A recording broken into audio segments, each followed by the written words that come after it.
안녕하십니까. 이 시간은 통일과 성략 사도행전 위대한 선배님들의 발자취, 오늘은 김인주 순회사님에 대해서 알아보겠습니다.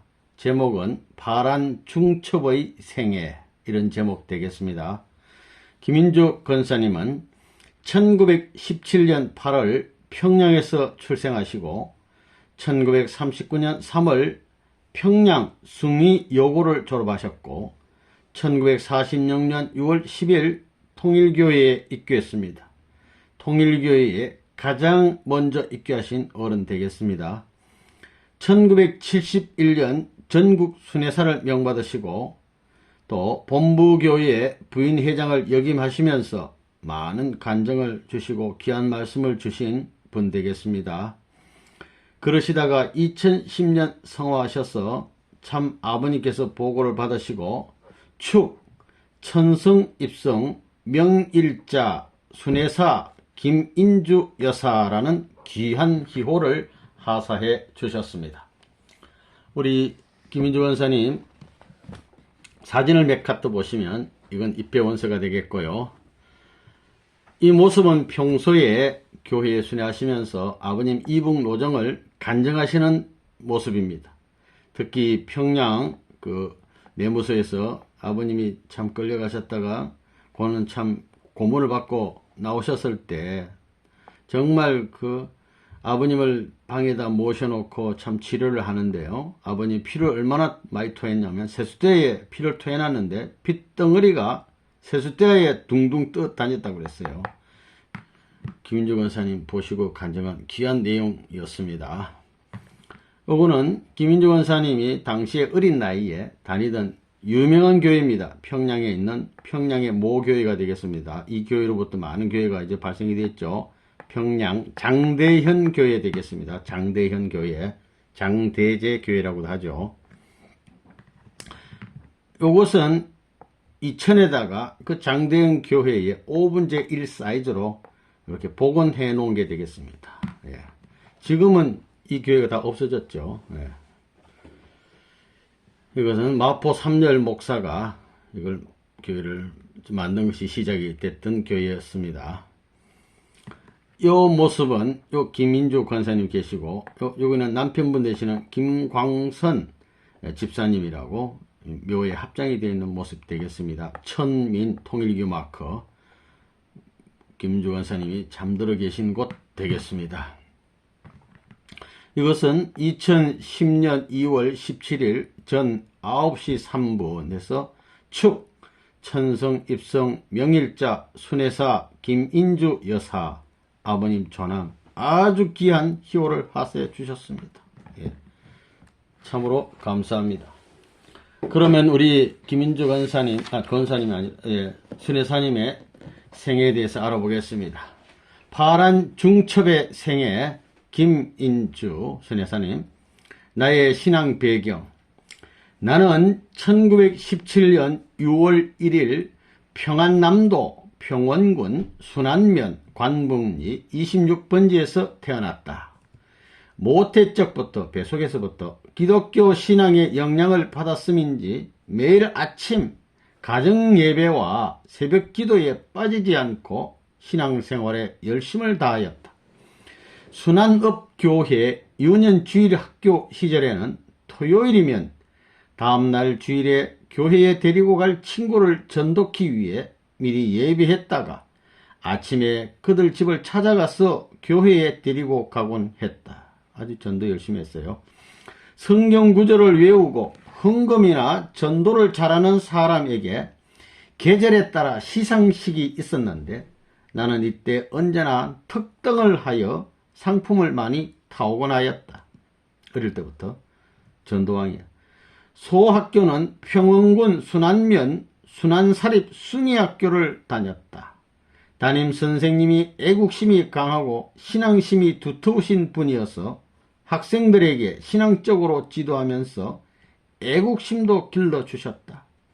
3일절만 되면 그날은 공부하지 않고 종일 3.1 운동 때 일어났던 일들을 얘기해 주시며 우셨고 그때마다 우리도 덩달아 울곤 했다. 그리고 공부하기 전에는 늘 예배당에 올라가 예배를 드리고서야 공부를 시작하였다. 아주 좋은 선생님 만났어요. 나의 아버지는 장로였기 때문에 지방순회 전도를 다니셨다. 여름이나 겨울에도 쉬지 않고 집사님 한 분과 슬라이드를 가지고 전도를 다니셨는데 나도 따라 다니곤 했다. 지금도 기억에 남는 것은 왕중왕, 모세의 사적, 모세의 기적 이런 가운데 모세의 사적 등의 영화이다. 중학교 시절에는 평양으로 이사와서 숭례여중에 다녔다. 그때는 평양 장대현 교회에 다녔는데 목사님은 최필건 씨였다. 나는 여학생인데도 유명한 부흥사와 목사님들을 찾아다니며 부흥회에 참석해서 설교를 들었다. 이런 가운데 나의 의식은 깨이기 시작했고 자아를 정립해 나갔다. 교파를 초월해서 감리교, 성결교, 안식교까지 가보았다. 특히 안식교의 예언자 화이트 부인의 말씀집을 많이 보았다. 화이트 부인이라고 있어요. 그때부터 내 마음속에는 교파 난립의 의문이 싹 텄다. 하나님도 한 분이시요 예수님도 한 분이시며 성경도 하나인데 교파는 왜 이렇게 많은지 이상하기만 하였다. 어느 날 스님이 우리 집 문전에 와서 목탁을 두드리니 어머님이 우리 예수 믿어요 하고 퉁명스럽게 얘기하자 스님은 두말 않고 돌아서 버렸다. 나는 스님이 얼마나 불쌍했는지 어머님 몰래 돈을 드린 적이 있었다. 숭례여중을 졸업하고 장대현 교회에 같은 교인인 김형복, 김원필 씨 모친, 김형복 형님의 중매로 원필 씨 숙부인 김광선 씨와 결혼했다. 큰 집에서는 원필 씨를 낳은 후 이름을 잘 짓고 싶어 평양 칠성문 밖에 역학자들을 찾아가 김원필이라고 지어 오셨다. 그리고선 이 이름은 귀히 된다고 하더라고 했다. 선생님과 만남. 나는 결혼 생활을 하면서도 교회 생활은 열심히 했다. 그러던 중 평양 서문 외교회 부인회장이며 나의 내종 사촌 언니가 되는 김종화 씨로부터 서울서 훌륭한 선생님 한 분이 오셨는데 같이 가 은혜 받자고 하여 1946년 6월 10일 찾아갔다. 제 초로아버님 만난 분이에요. 몇 달 후에 옥센 어머니 들어오시고 1년 후에 지성모 할머니 교회 들어오시는 겁니다. 그날 뵙게 된 분이 문선명 선생님이시다. 당신은 나 채섭씨 방에 예배를 보았는데 선생님께서는 온갖 정열을 다 쏟으시고 기도하셨고 그 인자하신 모습과 또 눈물로 호소하시는 설교에 나 자신도 모르게 통곡하고 말았다. 설교 말씀은 예수님이 이 땅에 오셔서 뜻을 다 이루지 못하시고 억울하게 돌아가신 서러움과 하나님의 심정을 토로하시는 내용이었다. 나는 그 다음 날부터 장로교회와는 발을 끊고 딱 그날로 끊어버린 거야. 선생님을 계속 모시면서 말씀을 들었다. 선생님께서는 처음에 경창리 상수구 다리 밖에 나 채섭씨 댁에서 집회를 하시다가 방도 좁아서 정명선 오빠, 김종 언니의 남편 되는데 김종화 씨 댁에 모여 예배를 보게 되었다. 나는 이 뜻을 알고 난 첫날 밤에 꿈을 꾸었다.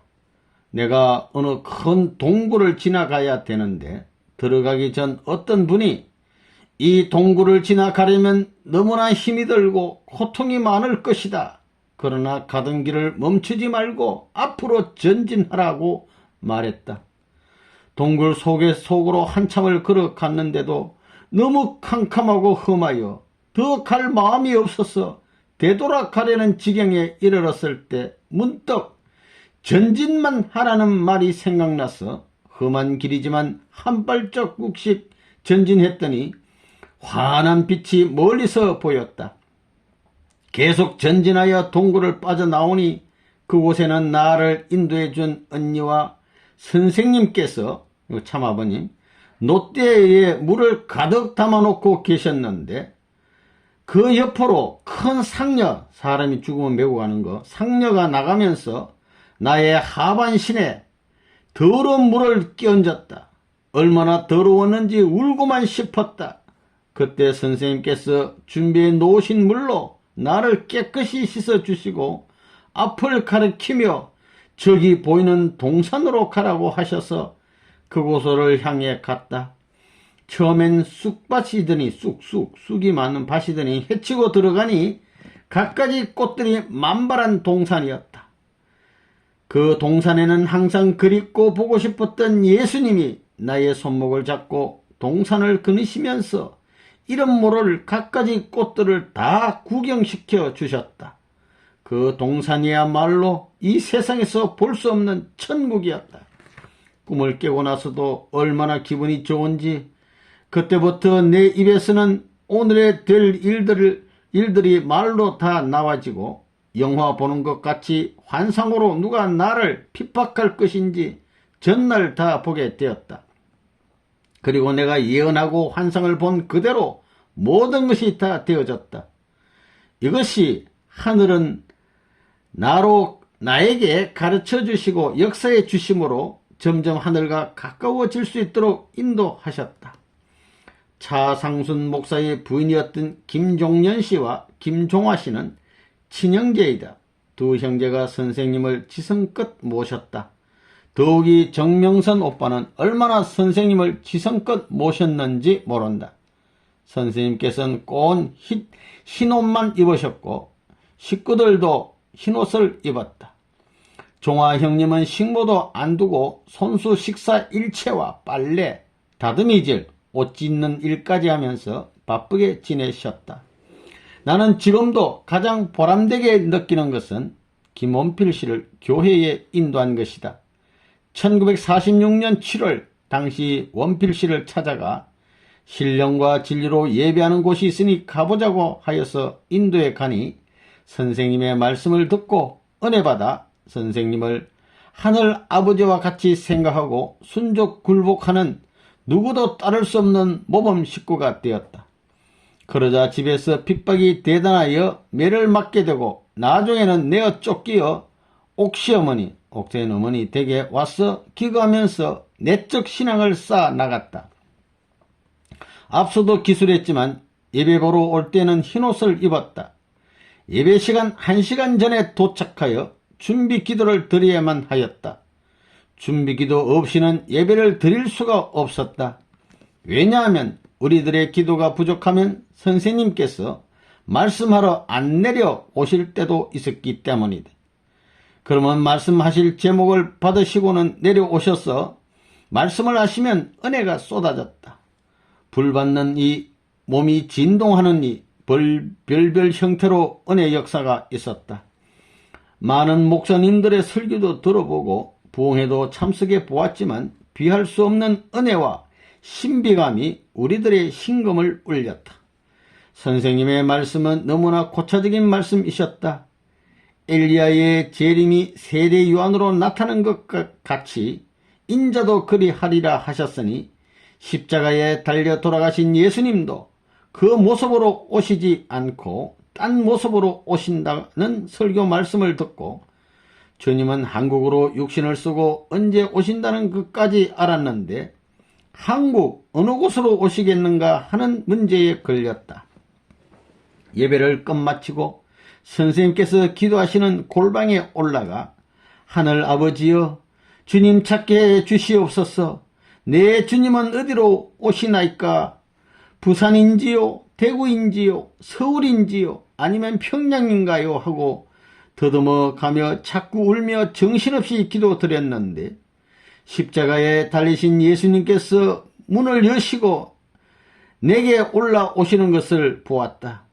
나는 기뻐서 예수님의 옷자락을 쥐고 감사의 눈물을 흘렸다.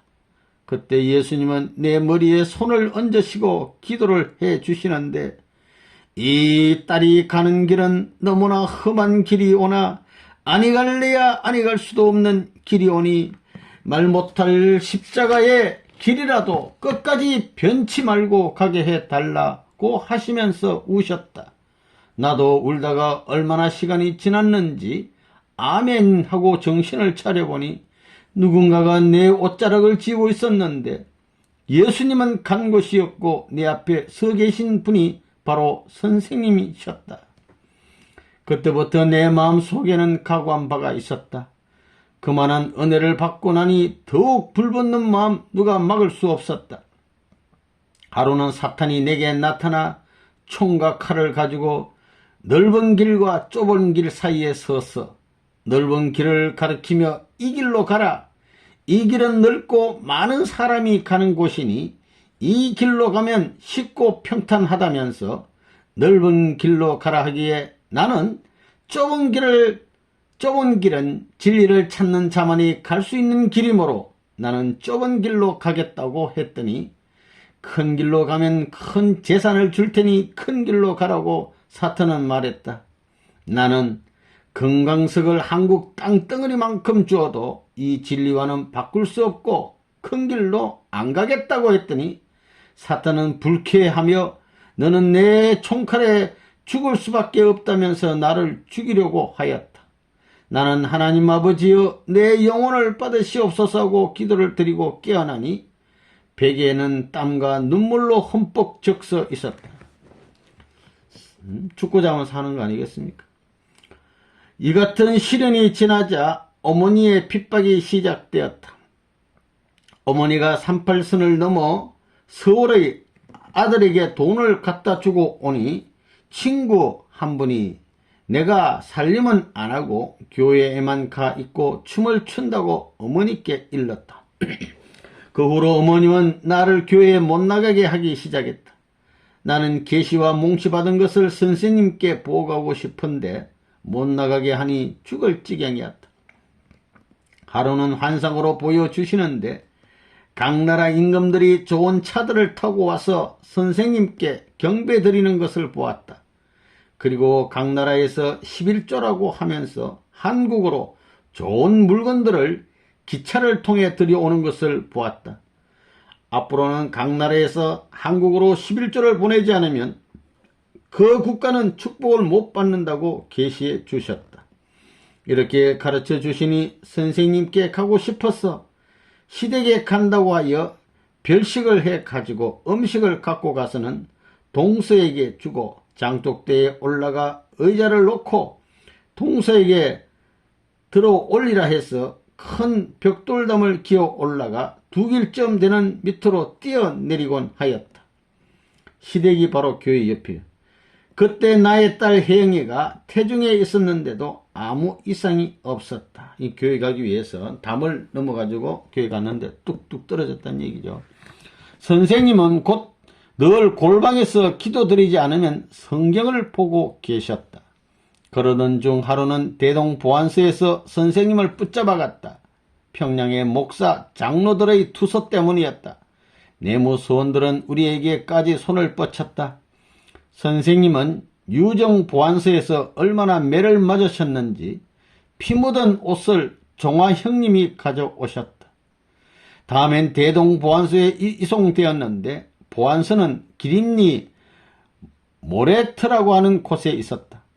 이곳에 갇혀있는 허빈씨 집단의 주인공인 허빈씨가 이곳 감옥에서 주님과 견우와 직녀가 만나듯이 만난다는 계시를 받고 주님을 기다리고 있었는데 선생님께서 어떻게든 감옥을 나가라고 하는 쪽지를 보냈는데 받고도 그 말을 듣지 않아 그 일파가 많은 고초를 겪었다.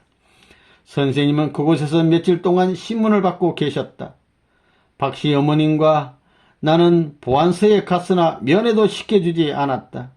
박씨 어머님은 나더러 보안소를 7번 돌면 선생님이 나오신다고 하여 7번을 돌며 기도하였다. 여리고성 돌듯이. 그때 내무서원들은 선생님께 일주일간 음식도 안 주고 잠도 못 자게 교대로 지키면서 고문을 하여 이가 부러지고 더 이상 때리다가는 죽을 것 같아 내보냈는데 종화 형님은 선생님은 이제 다시 소생 못할 것 같아 일어나지 못할 것 같아. 얼마나 많이 맞았는지. 누워 계신 선생님의 얼굴은 창백했고 정신도 차리지 못하였다. 이때 아까 그 사진처럼 세습도에 피를 토했는데 둥둥 떠났는데 피가 핏덩어리가 둥둥 떠다닌다 했어요. 문을 열어보는데 대야에 토해 놓으신 피가 하나 가득하여 운명 직전 같이 보였다. 이때 이제 백중하원에 연락을 해가지고 왕진을 와서 한약을 지어가지고 먹고 구사일생활 아버님 살아나신 겁니다. 온갖 고난을 딛고 우리는 신궁 앞 만수대 밑에 백중한의원의 용한 여인이 있다는 말을 듣고 원피씨를 통해 모셔와서 약을 복용케 하였더니 점점 차도가 있어 회복하셨다. 선생님은 누워 계시다가도 식구들을 붙잡고 말씀하셨다.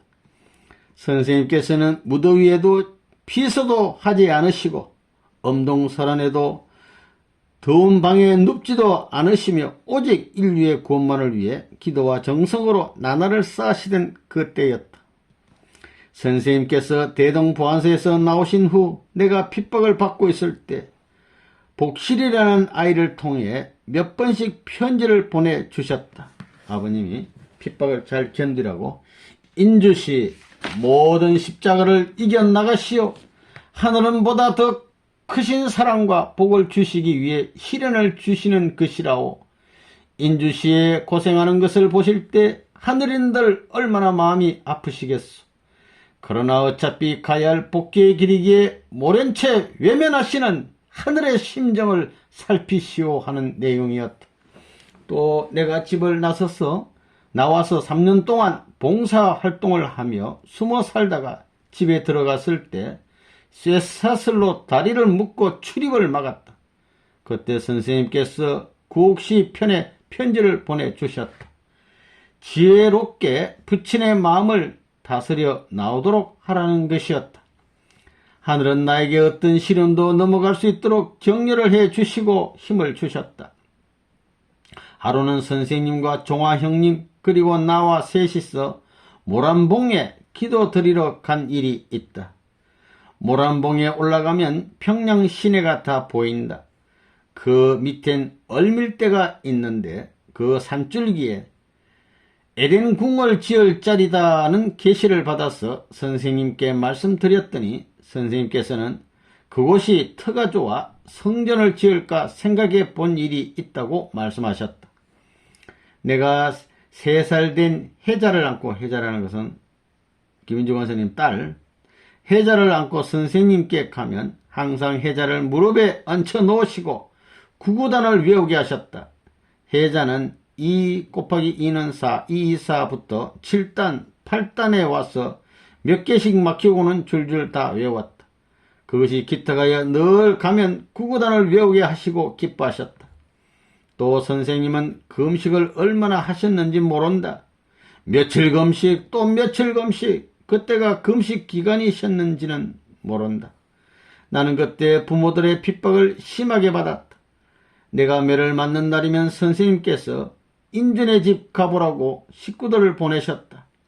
어떤 때는 매를 맞다가도 밖을 내다보면 식구가 서 있기도 했다. 그러면 내가 아프지도 않았다. 때리는 사람만 속이 타고 힘이 들어 했다. 그렇게 핍박하고도 밖을 못 나가게 하여 나는 해영이 해산 후 식구들이 보고 싶었지만 앞뒤 대문을 잠그고 부엌문까지 쇠로 잠가 놓아서 나갈 수가 없었다. 식구가 보고 싶어 바람이 센 겨울인데도 대문 틈으로 식구가 혹시 지나가지 않을까 하는 마음으로 눈 한번 깜빡 안고 기약도 없는 기다림을 기다리기 한두 번이 아니었다. 방 안 대문에서 식구 지나갈까봐 계속 쳐다봤다 이거야. 매를 맞는 날이면 하늘 천군 천사가 흰옷을 입고 내려와서 주악을 울리고 좋은 노래와 춤으로 나를 위로해 주었다. 그리고 모든 것을 가르쳐 주셨다. 하루는 너를 핍박하는 장로가 반신불수가 된다고 계시가 내리기에 나의 부친이 나를 선생님께 못 가게 하므로 반신불수가 되는 줄 알고 아버지 나 때문에 그렇게 하면 어떻게 합니까? 하고 했더니 그래 너희 아버지를 반신불수 된다는 그런 곳에 무엇하러 다니냐? 안 다니면 너의 아버지 반신불수 되지 않을 것 아니냐 하면서 역사를 하셨다.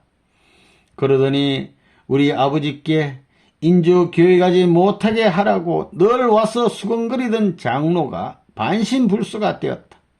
또 박씨 어머님 영감님은 선생님을 그렇게도 욕하더니 그날로 세상을 뜨고 우리를 괴롭히던 평양 각 교회 장로들은 국군이 이북으로 진격하는 통에 내무소원들에 의해 구덩이 속에서 총살당했다. 그 후 선생님은 경찰 당국에 다시 구속되어 모진 고문과 재판까지 받게 되었다. 판결할 때 나는 혜영이를 해산한 후여서 억지로 재판장에 갔더니 애 낳고 몸도 회복이 안 되는데 아버님 재판한 데 가셨어요. 선생님께서 종화 형님과 같이 재판을 받으러 나오셨는데도 산 후에 나왔다고 염려하시고 집에 돌아가라고 목으로 자꾸 신호를 하시어 재판을 못 보고 돌아왔다.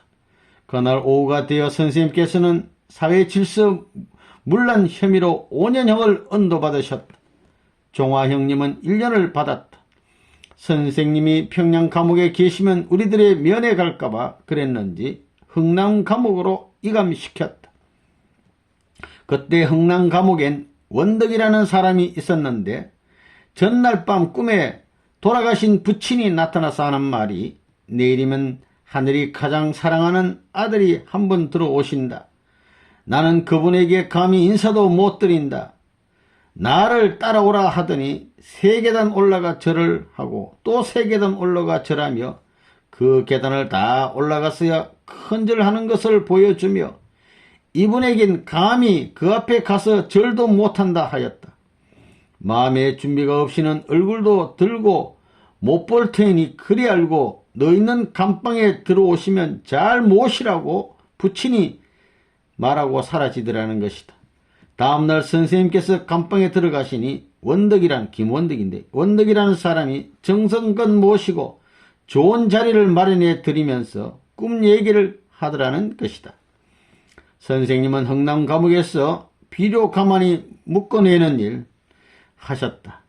혹시 어머님이 미숫가리를 만들어 가지고 면회 가면 그 미숫가리를 절대 혼자 안 잡수시고 식사 후 그릇에 개어 떡을 해서는 제수들에게 다 나누어 주셨고 감옥에서 나오신 다음 혹시 어머니 댁에 갔더니 선생님께서 내가 감옥에서 조금 남겨 평양의 식구들 주려고 가지고 왔다 하시면서 미숫가루를 개어 떡을 해 주시며 먹으라고 주셨다. 아버님이 옥중에서 가져온 미숫가루를 먹으신 분이에요.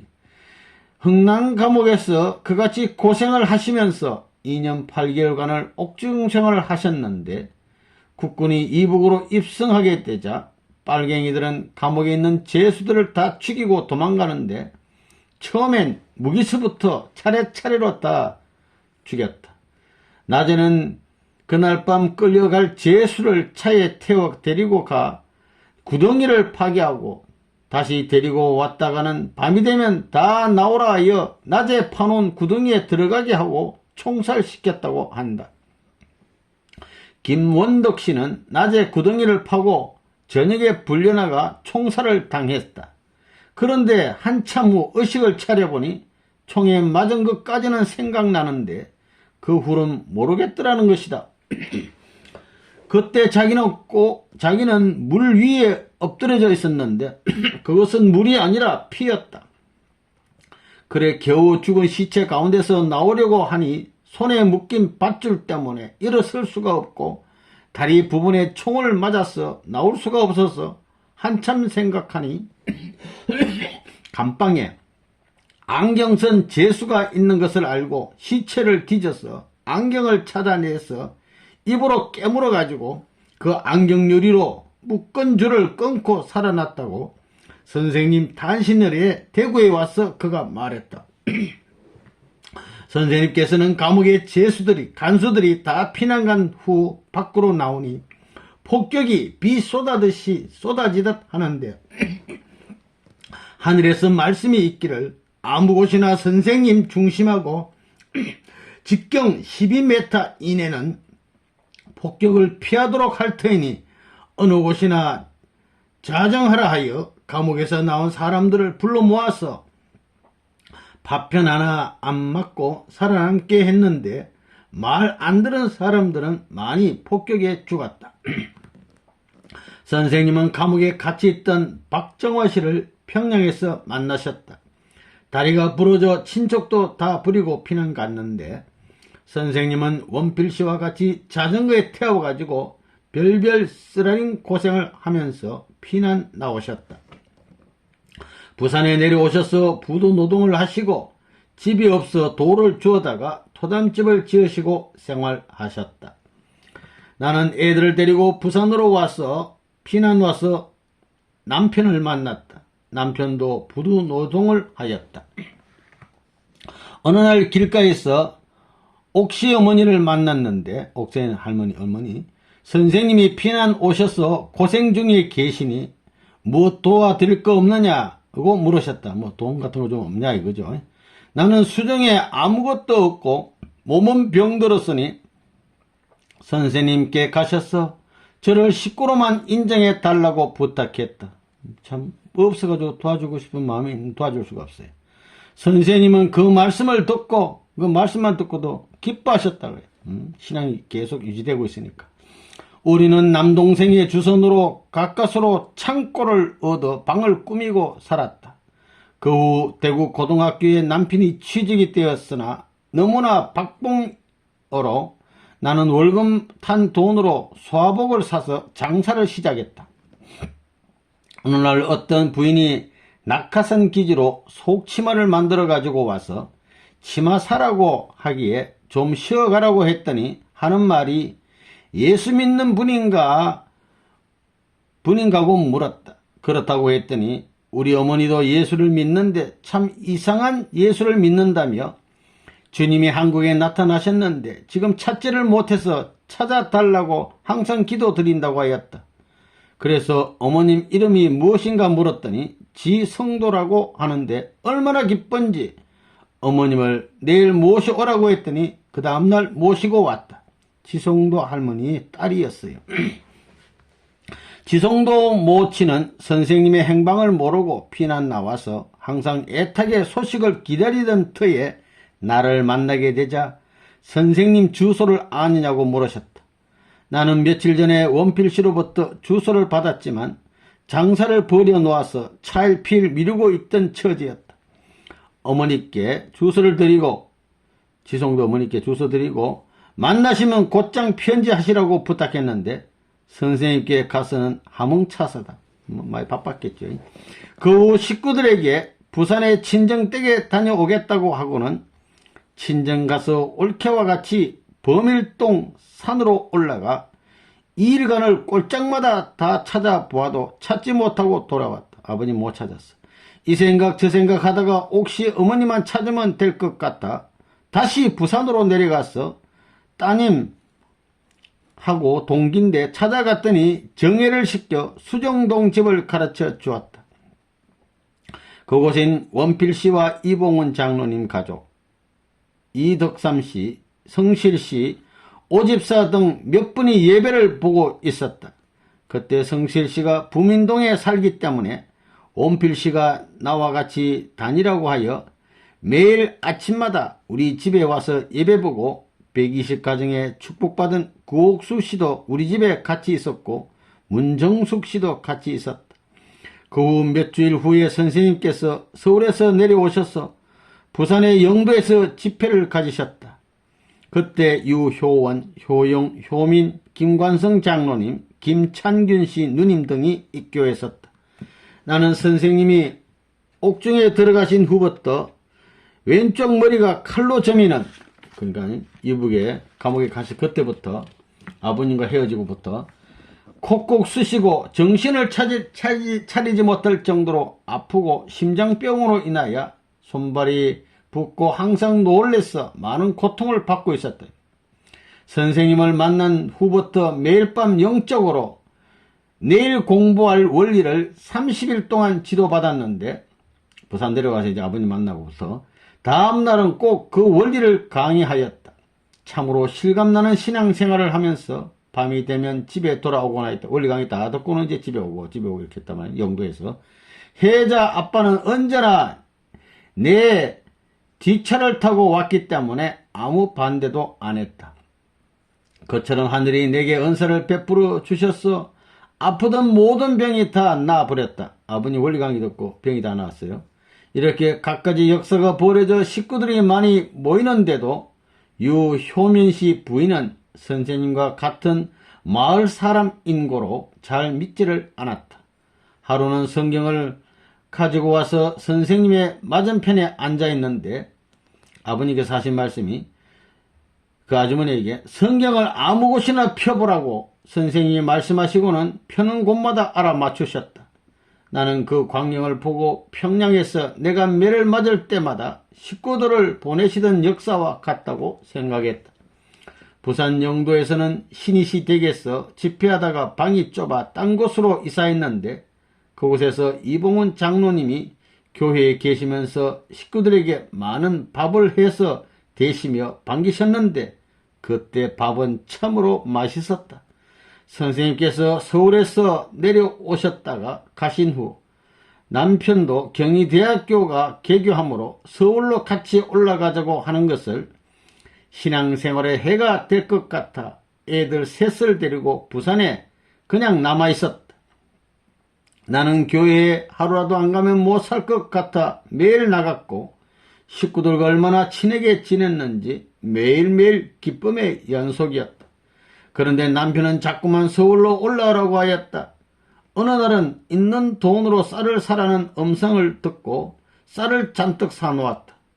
얼마 후에 남편이 편지를 하다가 안되니 직접 내려왔다. 나는 쌀 때문에 못 가겠다고 했더니 쌀을 팔라고 해서 팔려고 내놓았는데 팔리지가 않았다. 할 수 없이 남편은 그냥 상경한 후 생활비도 안 보내주었다. 그럭저럭 지내다가 10원밖에 안 남았는데 남편이 경희 대학생 편에 1만원을 보내주었다. 그 돈을 조금씩 아껴 쓰고 꼭 10원이 남았을 때 이번에는 외할머니 편에 1만원을 보냈고 또 10원이 남았을 때 1만원을 보내왔다. 그 후에 서울로 올라갔다. 교회에 나가면 원리 강의도 들었지만 사진을 제작해 팔았기 때문에 그 일을 도와야 했다. 나는 남편이 출근한 후에 사진을 가위로 잘랐다. 얼마 동안 자르고 나면 손이 아파도 수경씨가 길거리에서 판매할 생각을 하면 무엇이 아프냐 어서 자르자 하며 일을 했다. 사진은 만드는 대로 잘 팔렸다. 사진을 판 돈으로 식구들의 생활을 했다. 사진이 마르지 않을 때는 불을 피우고 그 위에 철판을 사다가 얹어 말리곤 했다. 식구들이 많으니 빨래도 많이 나왔다. 하루 건너 30-40가지씩 쌓이는데 그것을 가져다가 집 근처에 수양버들이 있는 집에 잠깐 말렸다가는 집 동정을 살피고서 풀을 쏘가지고 중랑교 강에서 씻어 풀을 먹여 모래 강변에 말려놓고 구옥씨와 같이 마늘 장아찌와 고추장, 김치로 밥을 해서 먹으면 꿀맛 같았다. 구옥씨가 하는 말이 어머니 우리가 무슨 복이 많아서 이런 빨래를 맡아서 하게 되지요 하면 오냐 너 마음이 착하다. 이런 시절이니 우리가 이런 빨래를 하지 이후엔 우리 손에 오지도 않는다 그러면서 빨래해 가지고 오는 기쁨은 형용할 수 없이 컸다. 그렇게 계속했지만 새 식구가 오는데도 빨래를 이고 가야만 했던 일. 누가 강의 듣고 집에 가라는 분도 없고 빨래를 속히 해와야 한다는 분도 없건만 바쁘게 보냈다. 몸이 아파서 좀 쉬어보자고 누워있으면 팔다리가 더 쑤셨다. 하루는 뜰을 정리하느라고 집에 있노라니 다리가 아파 그럴 수가 없었다. 아버지 왜 다리가 이렇게 아픕니까 하고 물었더니 나가라 하는 음성이 또 들렸다. 그래서 하던 일을 그만두고 대문을 나서니 아픈 다리는 어디 갔는지 펄펄 날 것 같이 빨리 걸리는데 빨리빨리 이제 걸어가는데 이것이 축지법이지 다른 것이 축지법이냐 하고 있는데 양윤영씨 집으로 가라 해서 걸어서 홍릉고개를 넘어 동대문까지 버스를 타고 장충당 양윤영시 댁으로 갔다. 좀 더 서울에서 이제부터 일어난 일들이에요. 그날이 한충하 선생이 입교한 지 1년 되는 날이라고 잔치를 하고 있는데 불쑥 들어가니 선생님께서 어떻게 알고 왔느냐고 묻는 것이었다. 아버지가 가르쳐 주셔서 왔어요 했더니 앞으로 10년만 맑으면 내가 어디로 가든지 다 알고 찾아온다고 말씀하셨다. 홍인동 교회로 이전해서 있는 동안 이화여대 교수님들, 학생들, 연희 대학교 학생들이 많이 들어왔다. 지금 미국 선교사로 계시는 김영훈 선생은 양윤시 댁에서 아픈 몸을 끌고 오셔서 유효원 협회장님의 강의를 누워서 듣다가 점점 일어나서 들으시더니 매운 것, 짠 것 다 먹고 아무 것이나 소화시켜 건강을 찾으면서 강의를 다 들었다. 김영훈 선생은 김한란 총장이 제일 믿었던 사람으로 통일교회를 조사하라고 보냈으나 입교하게 되자 학교 측에서는 이러다가는 큰일 나겠다고 해서 교수 5명과 학생 14명을 출교시켜 버렸다. 그 후 점점 핍박이 오기 시작하더니 나중에 선생님과 김원필 씨, 유효원 씨, 유효영 씨, 유효민 씨 등 5분이 서대문 형무소에 들어가시게 되었다. 3개월 후에 무죄로 풀려 나오시고 원필 씨만 병력 기피죄로 6개월형을 받았으나 복역 태도가 좋아 크리스마스 때 특사를 받아 나왔다. 나는 1963년도부터 본부교회 부인회장으로 임명되어 서울이 10개 지구로 분리될 때까지 일을 보았다. 원리시험은 3차 때 합격을 했고 제1차 7년 노정 헌신상도 받았다. 한동안 동대문 교회에서 부인회 일을 보다가 전국 순회사 임명을 받게 되었다. 그 후에 777가정 축복 때 1, 2, 3차에 약혼을 들을 하는데 나는 시험에 들었는지 아무래도 해자를 참여시킬 수가 없을 것 같아서 선생님께 내가 정성이 너무 없어서 축복받지 못할 것 같다고 말씀 올렸더니 화를 내셨다. 아버님이. 그때부터 서둘러서 남편에게 축복기금을 달라고 하였더니 통일교회 축복받으면 행복하나 하기에 말할 것도 없이 행복하지요 하고 대답했더니 행복하다면 축복받게 하지 하고 그의 끝에 가서 약혼을 하고 아슬아슬하게 777가정 축복을 받게 되었다.